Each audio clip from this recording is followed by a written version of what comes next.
Iwas po sila. Dito parang kung ano ang magiging dalaga kapanahon. So you are there in the command area tabi, Mayor Kaloy, ano po? Opo. Opo. Diyan po kami digdigon yan. Dahil maning napiligruhan ang buhay so parang na-report sa inyo dyan? Wala naman po. Okay. Medyo sit naman medyo naglaray naman panahon.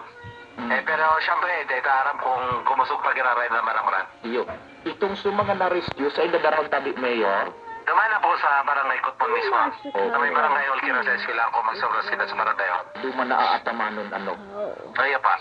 Sir Mayor Kaloy, kung igwa kang gusto mo na idagdag pa para dyan sa mga taga-kamalig, madangog kami. So, mata naman lang po, siringkani para din po magabot sa siringkaning sitwasyon.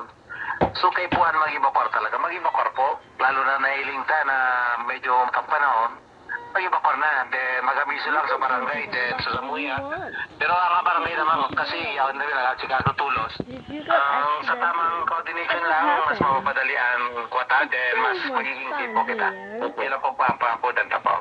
Salamat, Mayor.